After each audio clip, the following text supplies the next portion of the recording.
అందరికీ హాయ్. ఈరోజు చింతపండు పులిహోరను తయారు చేసుకుందాం. ముందుగా ఇక్కడ 3 కప్పుల బియ్యం తీసుకుంటున్నా. వీటిని శుభ్రంగా 2-3 సార్లు కడుక్కోవాలి. కడిగి మంచినీళ్ళు పోసి 10 నిమిషాలు నానబెట్టుకోవాలి. 10 నిమిషాల తర్వాత 1 చెంచా నూనె వేసుకొని అన్నంని ఉడికించుకోవాలి.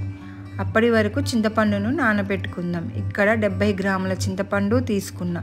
బియ్యము 3 కప్పులు తీసుకున్నా కాబట్టి 70 గ్రాముల చింతపండు అయితే సరిపోతుంది.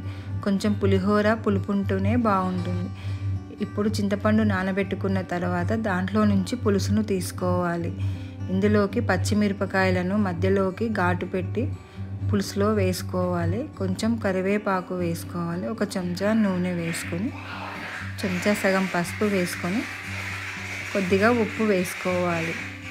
ఇది మొత్తం ఒకసారి కలుపుకొని ఈ పులుసు దగ్గర పడేంత వరకు ఉడికించుకోవాలి. ఇప్పుడు కాస్త దగ్గరికి ఉడికింది. ఇందులోకి 1 బెల్లం ముక్క వేసుకోవాలి. పులిహోర ఇలా వేసుకుంటే బెల్లం ముక్క చాలా రుచిగా ఉంటుంది. ఇప్పుడు ఒక కళాయిలో కొన్ని మెంతులు, కొంచెం జీలకర్ర, కొంచెం ఆవాలు, 10-15 మిరియాలు తీసుకొని వీటిని వేయించుకోవాలి. వేయించుకున్న తర్వాత పొడి చేసుకొని పక్కన ఉంచాలి. ఇప్పుడు పులుసు దగ్గరికి ఉడుకుతుంది. ఇంకా కాస్త ఉడికితే సరిపోతుంది. ఇప్పుడు చింతపండు పులుసు దగ్గరికి ఉడికింది. కాస్త చల్లారనివ్వాలి. అప్పటి వరకు అన్నం ఉడికిందో లేదో చూద్దాం. అన్నము కొంచెం పలుకుగా ఉంటేనే పులిహోర రుచిగా ఉంటుంది. ఇప్పుడు గంజి వార్చుకోవాలి. వార్చుకున్న తర్వాత అన్నం మొత్తం ఒక దగ్గరికి అనుకొని 5 నిమిషాలు చిన్న మంట మీద దమ్ చేయాలి. ఇప్పుడు పులిహోరకి తాలింపు తయారు చేసుకుందాం. కళాయిలో 3 చెంచాల పల్లి నూనె వేసుకోవాలి. 1 కప్పు పల్లీలు వేసుకుందాం. పల్లి నూనె అయితే పులిహోర రుచిగా ఉంటుంది. ఇందులోకి 1 చెంచా శనగపప్పు, 1 చెంచా మినపప్పు వేసుకొని చిన్న మంట మీద మంచిగా వేయించుకోవాలి. 7-8 ఎండుమిరపకాయలు వేసుకోవాలి. ఇంగువ చెంచా సగం వేసుకోవాలి. కొంచెం కరివేపాకు, కొద్దిగా పసుపు వేసుకొని మరొకసారి కలుపుకోవాలి. పులిహోర తాలింపు తయారైంది. ఈ తాలింపును చల్లారనివ్వాలి. అప్పటి వరకు వండుకున్న అన్నాన్ని ఒక గిన్నెలోకి తీసుకోవాలి. వెడల్పటి జబ్బ లాంటిదైతే అన్నం త్వరగా చల్లారుతుంది. ఇప్పుడు ఈ అన్నాన్ని మొత్తం వేసుకొని చల్లారనివ్వాలి.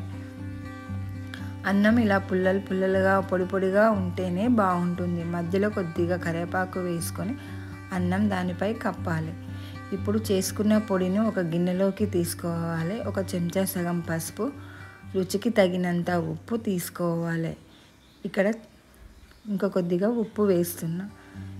రుచికి తగ్గట్టు వేసుకుంటే సరిపోతుంది. కొద్దిగా పల్లి నూనె వేసుకొని ఈ మొత్తాన్ని కలుపుకోవాలి. ఇప్పుడు ఇది కలుపుకున్న తర్వాత అన్నానికి పట్టివ్వాలి.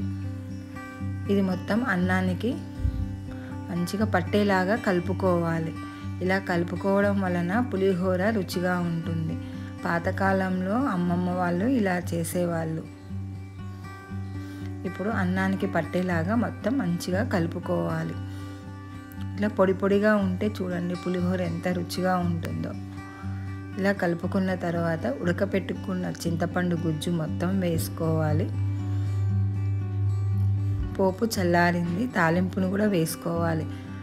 మొత్తాన్ని ఒకసారి కలుపుకోవాలి. కొంచెం కాలుతుంది కాబట్టి ముందు గరిటెతో కలుపుకున్న తర్వాత చేయితో కలుపుకుంటే అన్నం మంచిగా కలుస్తుంది. పులుసు తాలింపు మొత్తం అన్నానికి మంచిగా పడుతుంది. అన్నాన్ని మొత్తం ఒక దగ్గరికి ఇలా చేసుకోవాలి. చేసుకొని 10 నిమిషాలు మూత పెట్టి ఇలా వదిలేయాలి. 10 నిమిషాల తర్వాత ఇలా చేయడం వలన పులిహోరకు పులుసు ఉప్పు సరిగ్గా పడుతుంది. 10 నిమిషాల తర్వాత మూత తీసి మరొకసారి కలుపుకుందాం. ఇప్పుడు మరొకసారి మొత్తం కలుపుకోవాలి. ఈ సమయంలో ఉప్పు సరిపోకపోతే మళ్ళీ కొద్దిగా కలుపుకుంటే సరిపోతుంది. ఇప్పుడు అన్నానికి ఉప్పు పులుపు సరిగ్గా పడుతుంది. ఇలా కలపడం వలన చింతపండు పులిహోర తయారైంది.